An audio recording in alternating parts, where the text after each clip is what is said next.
tahu kita bagaimana cara adab mereka. Saya pergi ke makamnya sama-sama Syekh Muhammad Ibrahim Katani. Syekh Muhammad Ibrahim Katani menghadap kiblat, tukar saja dengan kuburan, baca doa. Ada orang kadang-kadang sampai sujud apa semuanya itu tak perlu. Tengok ulama besar bagaimana mereka buat doa di situ. Faham? Itulah gunanya kita pergi kepada ulama-ulama, duduk sama ulama-ulama, faham macam mana pengamalan mereka. Dah? Faham bagaimana pengamalan mereka. Jadi ketika saya pergi ke Mekah itu jumpa dengan Syekh Muhammad bin Abdullah Al-Harari, dia buatkan seperti itu. Jadi fahamlah kita makna tahnik itu sesuai juga dengan hadis Rasulullah sallallahu alaihi wasallam. Kalau ada air zam-zam ni bagus, masukkan juga air zam-zam, barakah. Ya kan? Jadi dia minumkan air zam-zam sama tamar, dia punya semburkan ke dalam mulut. Dan kalau boleh, ya sudah kunyahan tu sudah lumat semuanya. Sudah lumat, jangan pas lagi potong-potongannya besar kau semburkan, insyaallah anak tu mati tersedak. Tamar yang begitu keras dia makan belum lagi hancur semuanya, dimasukkan disemburkan dalam mulut, mati tersedak anak tu. Dia bukan punya gigi. Nah,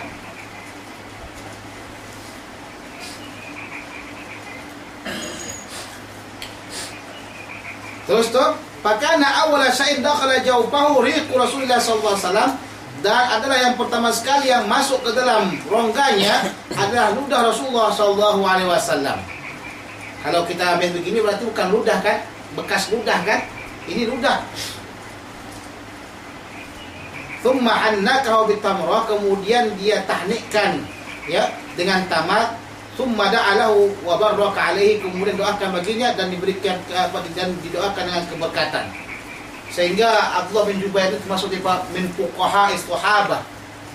Banyak mereka hadis Rasulullah sallallahu alaihi wasallam meninggal dunia dalam keadaan disalib. Dalam keadaan disalib oleh Bani Umayyah. Wa rawaina fi sahihaihima an Abi Musa al-Asy'ari radhiyallahu anhu qala ulida li ghulamun, dan dilahirkan bagi saya anak, fa ataitu bin Nabiy sallallahu alaihi wasallam, dan aku datangi anak tersebut kepada Rasulullah sallallahu alaihi wasallam, fasammahu Ibrahim, maka dia namakan Ibrahim, wa hannakahu bi tamratin, dan dia tahnikkan dengan tamar, wa da'alahu bil barakah, dan doakan dengannya dengan berkat. Hadza lafdzul Bukhari wa Muslim illa qauluhu wa da'alahu bil barakah, kecuali dengan kata-kata kalimat da'alahu bil barakah itu bukan riwayat Bukhari Muslim, fa innahu lil Bukhari khassah, itu hanya riwayat Bukhari saja. Kenapa sebutkan itu Bukhari Muslim? Kalau disebutkan tadi itu tanpa wa da'alahu bil barakah, Bukhari Muslim berarti dah kuat sangat tu. Kalau masuk cuma riwayat Bukhari saja kuat, tapi belum sampai ke derajat riwayat yang dikatakan Bukhari Muslim. Karena kedua-duanya sepakat.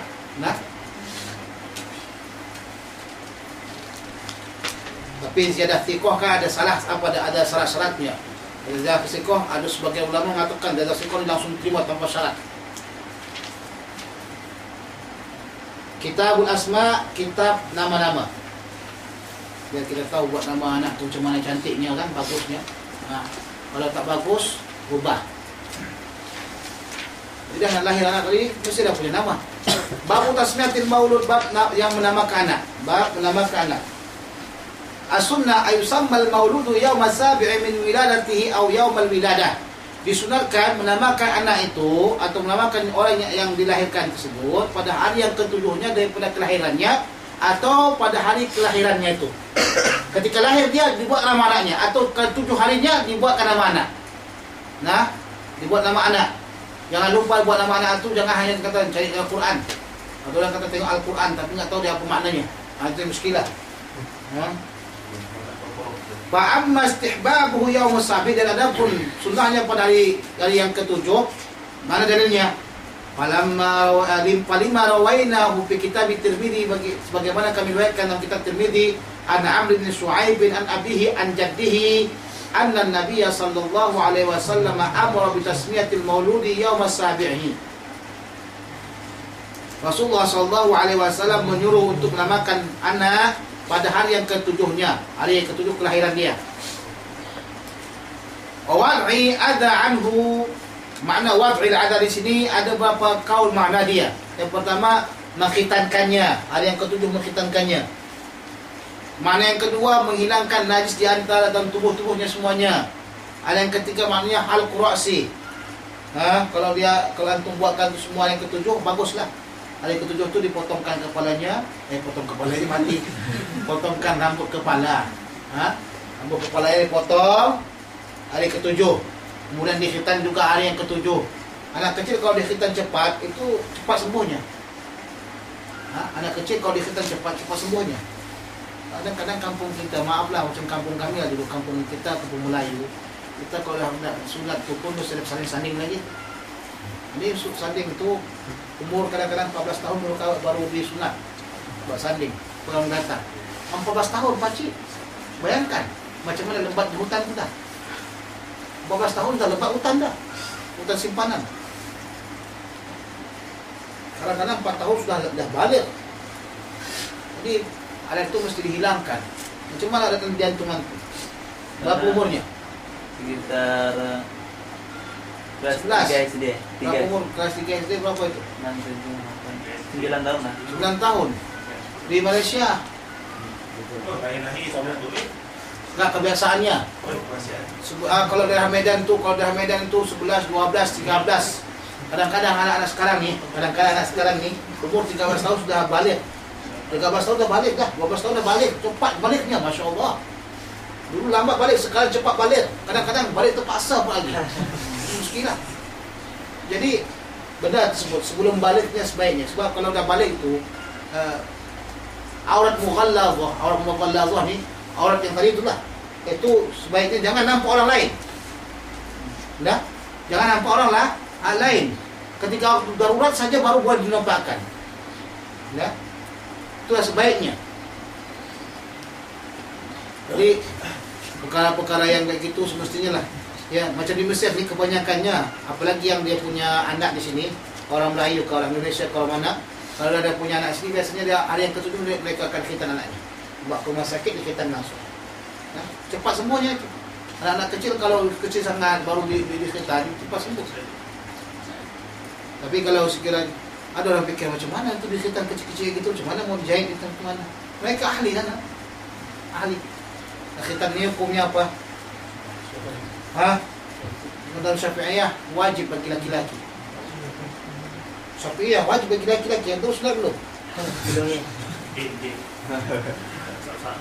Itu mesti wajib bagi laki-laki tu. Sunnah apanya kita disunat.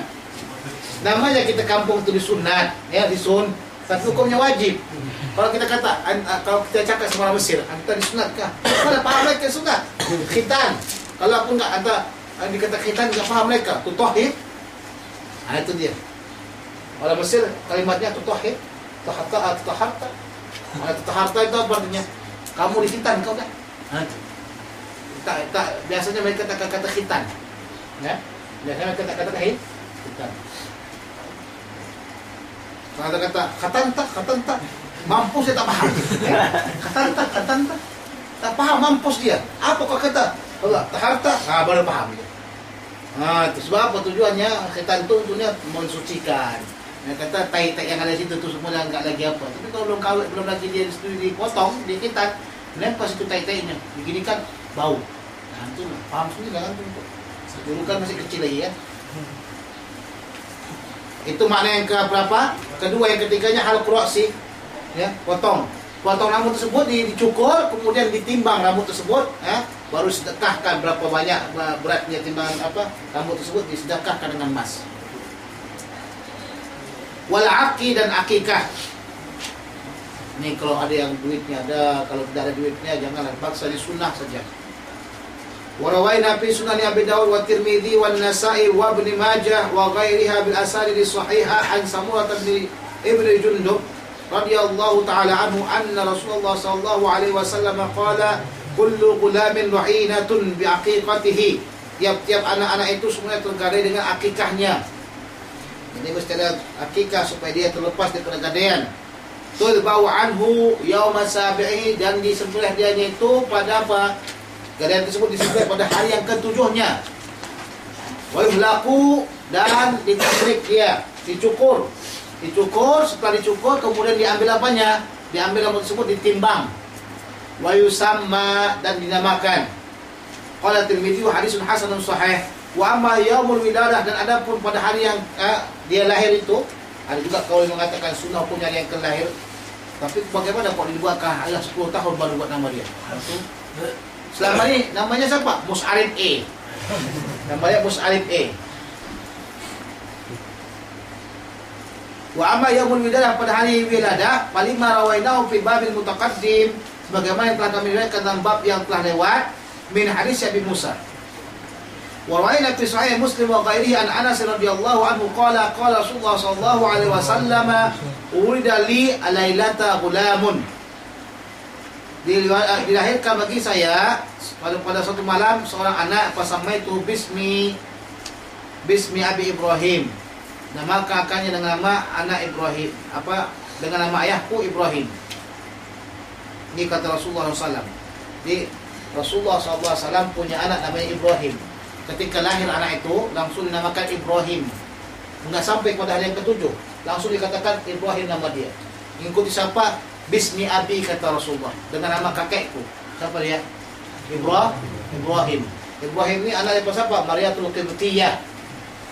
Semua anak Rasulullah SAW dan datang daripada Khadijah kecuali Ibrahim. Ibrahim datang daripada siapa? Mariatul Qibtiyah yang berasal daripada Mesir. Dan Ibrahim ini juga meninggal dalam keadaan kecil, ya.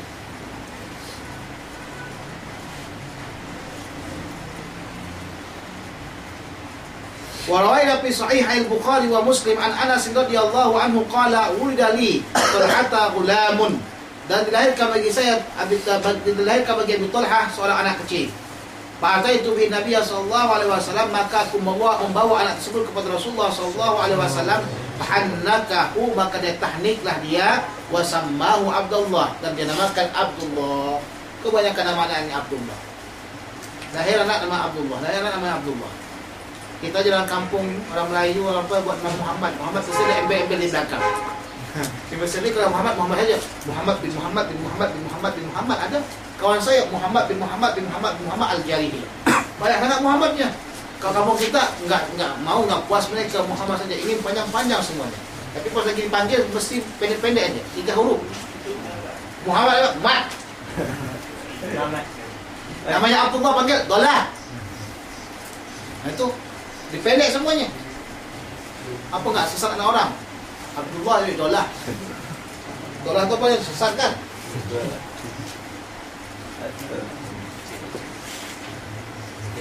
Wa rawaina fi sahihaihi ma'an Sa'd bin Sa'd as-Sa'idi radhiyallahu anhu qala utiya bil Munzir bin Abi Usaid ila Rasulillah sallallahu alaihi wasallam ma'ina urida.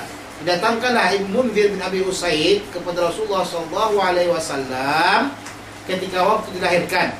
Fa wada'ahu Nabi sallallahu alaihi wasallam ala fakhidhihi wa Abu Usaid jalisun.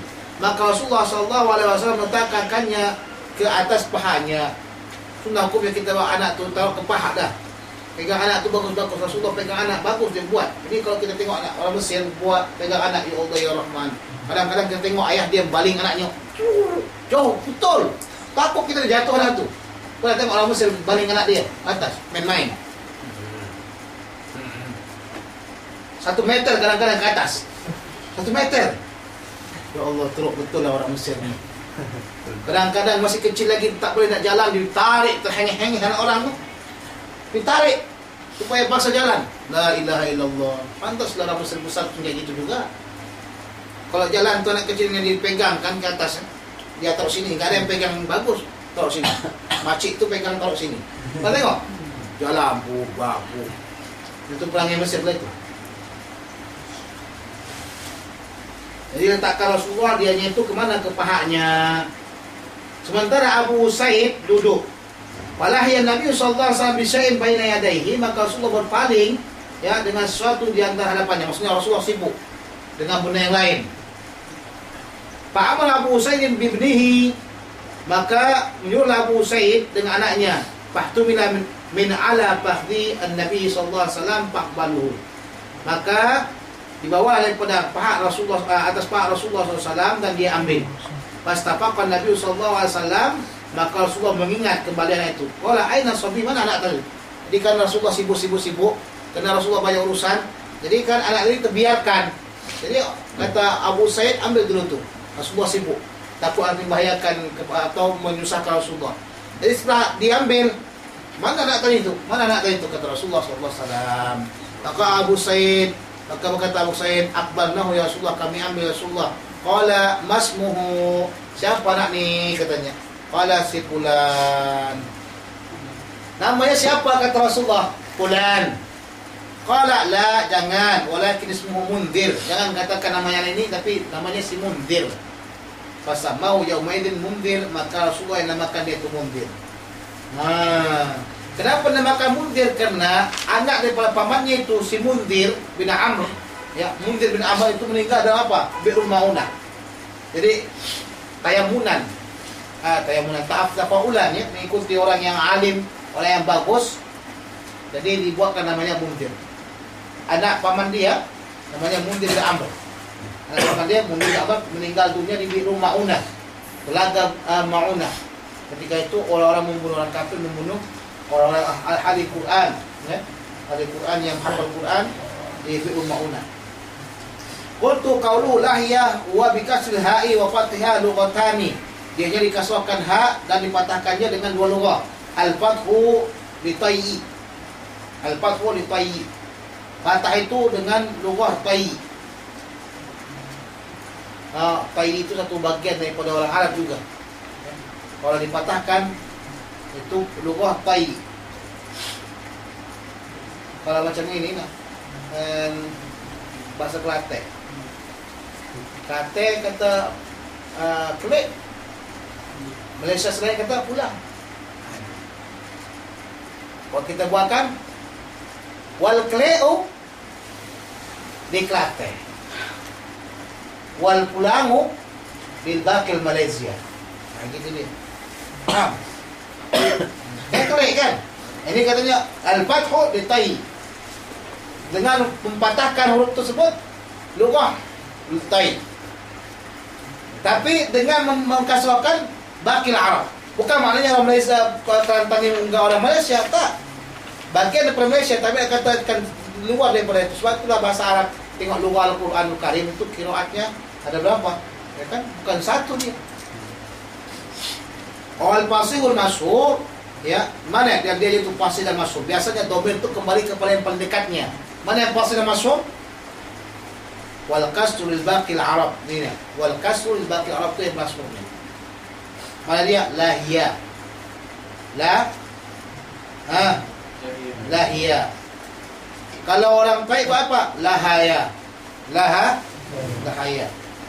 Wa ma'nahu insarafa anhu, berpaling daripadanya. Wa qila istaghala bi ghairihi, sibuk dengan yang lainnya. Wa qila nasiyahu, lupa dia.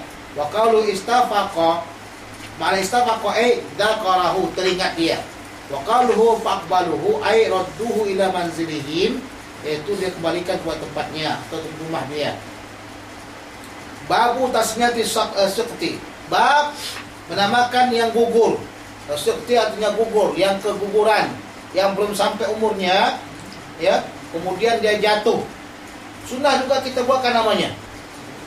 Yustahabu tasmiyatuhu, dan disunahkan juga menamakannya fa illam yu'lam adzakar au untha, jikalau sekiranya kita tak tahukan apakah dia itu laki-laki atau perempuan, summiya bismin yasduhu lidzakari wa untha, maka dinamakan namanya itu dengan nama yang boleh untuk laki-laki, boleh untuk perempuan. Contoh Maimunah. Maimunah pula. Apa Maisarah? Maisarah ini boleh untuk laki-laki, untuk perempuan. Yang Rasulullah SAW pergi ke Syam dengan seseorang namanya Maisarah, itu laki atau perempuan tuh? Laki. Tapi boleh juga untuk perempuan. Kenapa? Karena ada tamar butoh. Talhah kan ada tamar butohnya. Talhah untuk laki, untuk perempuan boleh. Qala Imam Al-Baghawi, wa yustahabbu tasmiyatu sibt, dan disunatkan menamakan yang gugur di hadisin warada fihi, karena hadis yang datang padanya. Wa kadza qalahu ghairuhu min ashabina, demikian juga mengatakan selainnya daripada ashab Syafi'i. Qala ashabuna walau mata al-mauludu qabla tasmiyatihi ustuhibba tasmiyatuhu, walau mati, andai kata matilah yang dilahirkan itu sebelum menamakannya, maka disunatkan juga menamakannya. Walaupun meninggal dia sebelum menamakan, disunatkan juga dia dibuat nama. Babu istihbabi tahsinil ismi, Bab disunatkannya memperbaiki nama. Hendaklah kita memperbaiki nama kita atau nama anak-anak kita. Ya. Rawaina fi Sunan Abi Dawud bin isnad jayyid an Abi Darda radhiyallahu anhu qala, dan telah kami riwayatkan ya dalam Sunan Abi Dawud dengan sanad yang bagus daripada Abi Darda, dia berkata qala Rasulullah sallallahu alaihi wasallam, innakum tud'auna yaumal qiyamati bi asma'ikum wa asma'i abaikum fa ahsinu asma'akum. Sesungguhnya kamu akan dipanggil pada hari kiamat dengan nama-nama kamu dan nama-nama ayah kamu. Hendaklah memperbaiki daripada nama-nama kamu. Itu gunanya salah satunya, ya. Coba bayangkan kamu kalau sekiranya nama anak tu si Lopeh bin Togol. Pas lagi panggil pemberian apa namanya? Pemberian bukan apa, pemberian hadiah lah, pemberian ini syahadah. Ha? Apa itu sekali itu mau keluar kuliah? Ijazah. Convocation. Lopeh bin Togol. Apa enggak ketahuan semua Tenggara itu kan? Dia pun jadi malu. Waktu pertama kami kejadian tahun 2000 dulu, saya tamat, ada perempuan namanya Suasana Malam. Semua orang ketawa gara-gara anak nama perempuan itu Suasana Malam.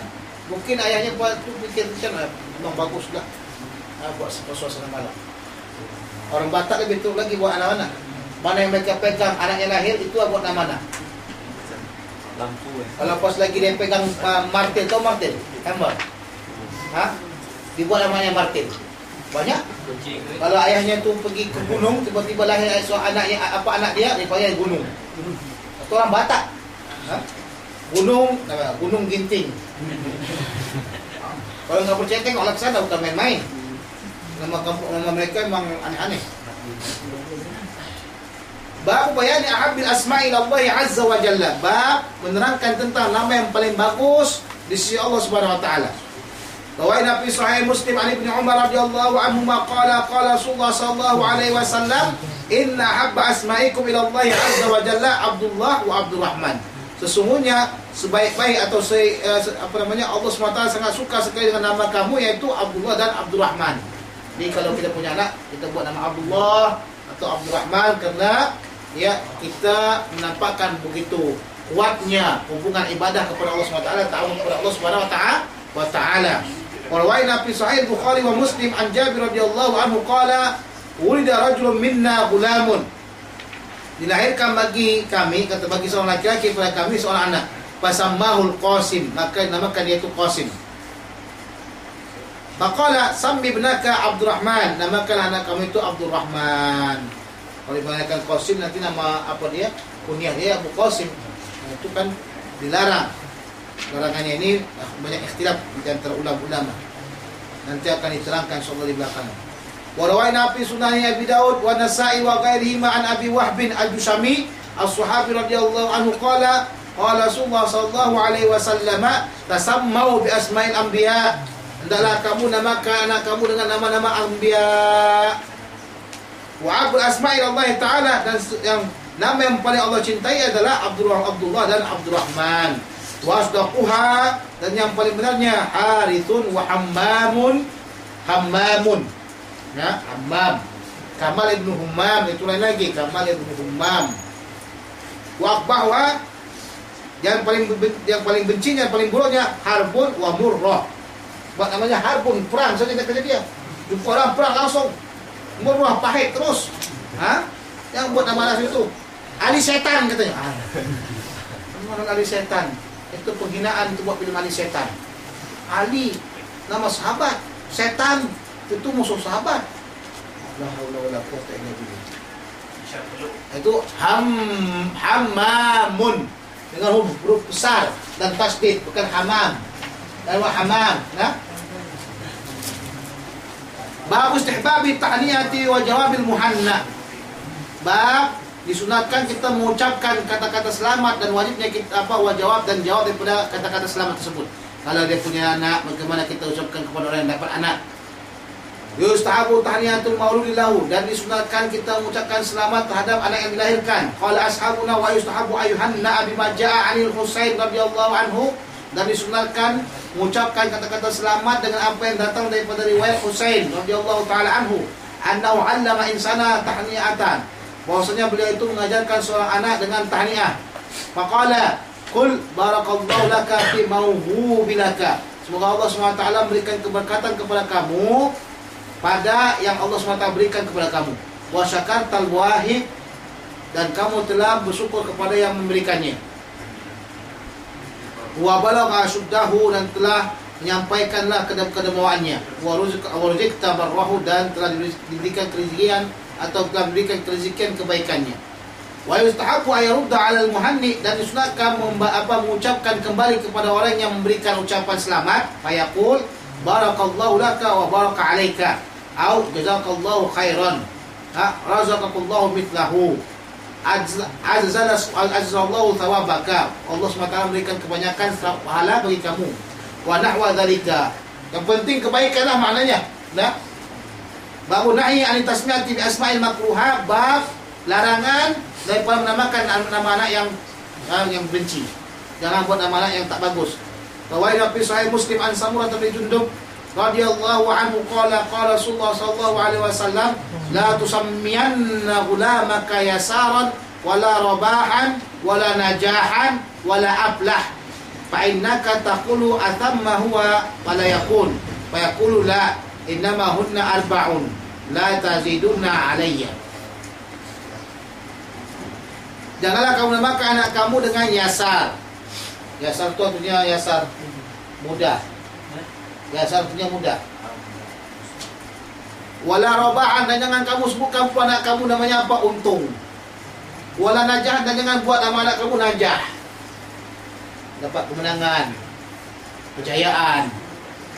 Ini hukumnya makruh saja, makruh kan haram. Wala aflah, jangan juga aflah.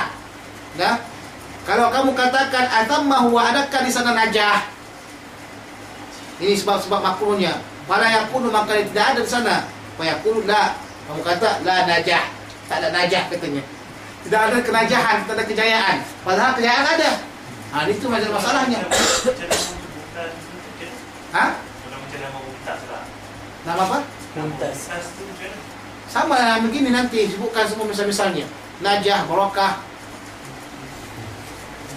Ada Mumtaz, nggak Mumtaz dia. Kenapa kok nggak ada Mumtaz? Ada Mumtaz nggak ada Mumtaz. Barokah juga gitu, makruh juga hukumnya. Ada Barokah nggak ada Barokah. Padahal Barokah masih ada. Najah juga begitu. Salah satu sebabnya makruh saja, bukan haram. Nah, saya kalau sebaiknya cari nama yang lain.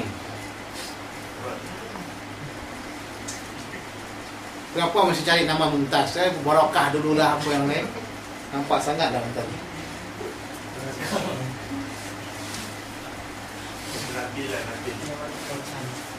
Fa innaka taqulu, sesungguhnya kamu katakan atamma huwa, ada di sana, fala yakun, maka tak ada. Fa yaqulu la, tidak ada. Innama hunna arba'un, sesungguhnya itu adalah 4, dan janganlah kamu tambah ke atas saya. Nanti sebutkan lagi Barokah juga, nama Barokah cuma hukumnya jangan kita gunakan Barokah. Kata, di rumah ada Barokah tak? Rumah ada Barokah tak? Tak ada Barokah katanya. Itu muskilah. Rumah tak Barokah. Rumah tak ada Barokah. Di rumah ada najah tak? Tak ada najah katanya. Memang tak ada najah rumah tu. Itu yang bukan makruh. Sebab itulah dia. Faham? Kata Rasulullah, fala yakunu, kata atamma huwa, adakah di sana? Maksudnya adakah di dalam rumah tu? Dia kata tak ada. Tak ada siapa?